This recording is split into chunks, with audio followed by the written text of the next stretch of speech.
Coming up! If you take a look at this picture, you will see American ace Lewis Curdes in his P-51 Mustang. But upon closer inspection, you can see that something is wrong. There is clearly an American victory tallied on the side of this American aircraft. How is this possible, and what could have happened that would have led to something as strange as this? In today's episode, we will take a look at one of the most bizarre friendly fire incidents of World War II, when an American pilot would intentionally take down a friendly aircraft and actually get credit for the victory.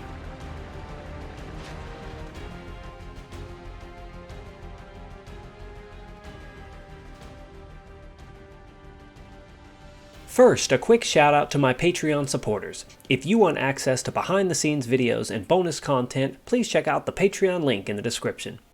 Enjoy. Lewis Edward Curdes was born in 1912 and grew up in Fort Wayne, Indiana. His father considered himself to be an aviation buff and would frequently assist his friends with their aircraft in his downtime. This early exposure to aviation would go on to fuel his desire to fly later in life. Lewis attended Purdue University for several years until he finally bit the bullet and decided to enlist in the Army.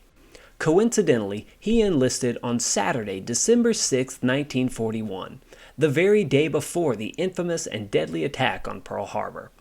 Just a few months later, in March of 1942, he was able to join the U.S. Army Reserves. After receiving a commission as a second lieutenant, he graduated from flying school later that year, in December. He then joined the 329th Fighter Group, a unit of the U.S. Army Air Forces, and then was transferred to the 82nd Fighter Group. His first assignment was taking on the German Luftwaffe in the twin-engine P-38 Lightning in North Africa and Italy. On April 29th of 1943, he would get his trial by fire and would make an incredible showing. In this encounter, he would take down his first enemy aircraft, a Messerschmitt Bf-109. However, that is not all he would do, as he would follow it up a short time later by downing two more on the same mission and then damaging a fourth.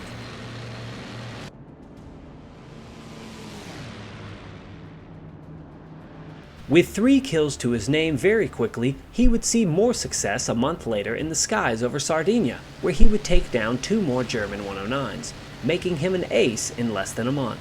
The following weeks, he would continue his domination by downing an Italian MC-202 fighter and then 2 more German 109s. So in a span of just a few weeks, Curdes has successfully shot down 7 German planes and 1 Italian, but his luck would turn shortly after. On August 27, 1943, Curdes was locked in combat with a German fighter over the Italian coast near Salerno.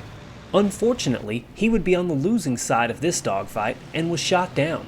But fortunately, he would bring his plane in for a controlled crash landing that he was able to walk away from.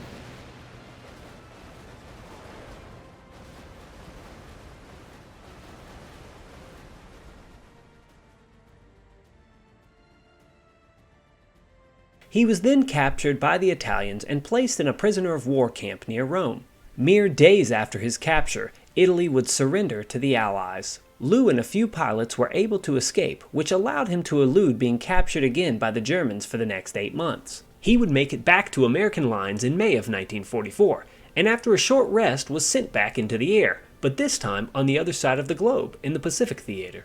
Here he would go on to join the 4th Fighter Squadron in the Philippines, now assigned to the P-51 Mustang. On February 7, 1945, Curdes showed that he still had his flying edge, as he shot down a Japanese Mitsubishi Ki-46 recon aircraft. This would earn him a rare accomplishment that only 2 other American pilots in World War II history can claim, and that would be the taking down of at least 1 plane from each of the Axis countries: Germany, Italy, and Japan. At this point, he had downed a total of 9 enemy aircraft and gained a reputation as a flying ace and a hero. But only 3 days later, things would take a strange turn for Curdes, to say the least. On this day, Curdes and 3 other P-51s set out to do some recon and attack on enemy airfields in the area. They would locate a small Japanese airfield and began their attack.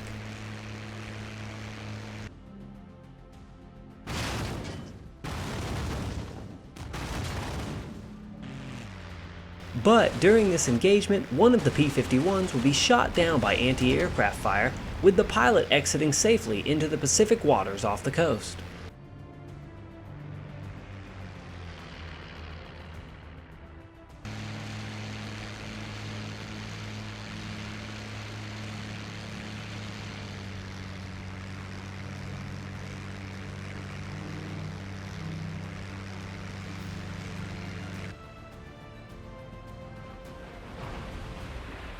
As the squadron circled overhead, Curdes could see that his companion was alive and safe in the waters below. While recording the location of his downed friendly pilot, he spotted a twin-engine plane off in the distance. But this was not just any plane. Squinting his eyes, he could make out that it was a C-47 transport plane with the American insignia. But it was heading right in the direction of the landing strip that they had just attacked, which was currently occupied by enemy Japanese forces. Realizing that he had to intervene, Curdes tried repeatedly to radio the transport, but he received no response. At this point, he was unsure of what to do. It was possible that the cargo plane had been seized by Japanese forces, but was still flying with the American colors. Or it could also be Americans flying straight towards an enemy airfield. Regardless, he was aware that the aircraft was unarmed and felt he had to do something. He tried repeatedly to wave and signal again and again to pull the pilots off, but he had no success. Eventually, seeing no other option, he decided that it was better for him to try and take down the plane than to let it fly directly into an enemy airstrip. He lined up his P-51 directly behind the transport plane and fired his .50 caliber machine guns into one of the C-47's two engines, hoping that it would cause it to fail.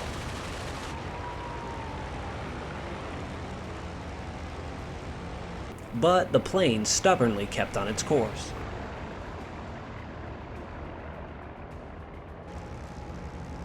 Curdes now knew that he was out of options. With a final blast, he pummeled the remaining engine, causing the plane to lose altitude and land in the sea.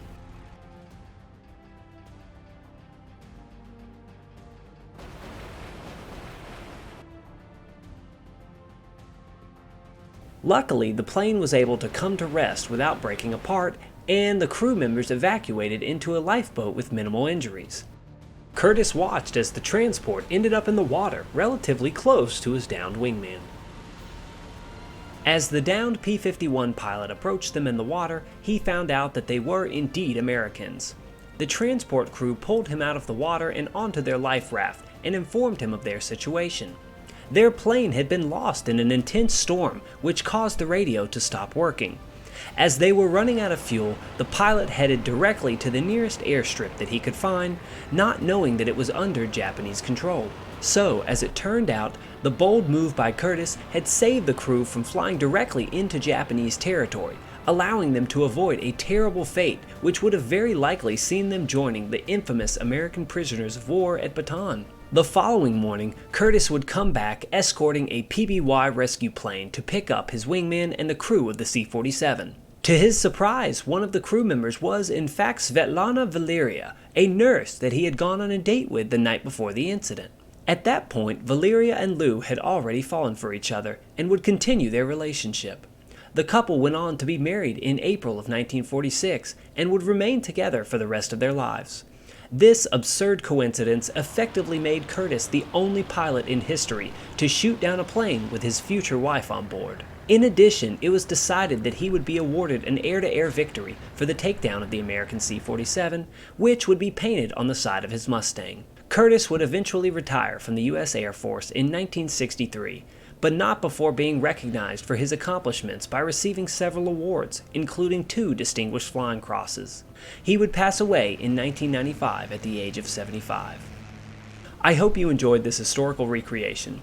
Please make sure to click subscribe and comment if you have any ideas for future videos. If you want to support my content and get awesome bonus videos, please check out the Patreon link in the description of this video. Thanks for watching, and I'll see you next time.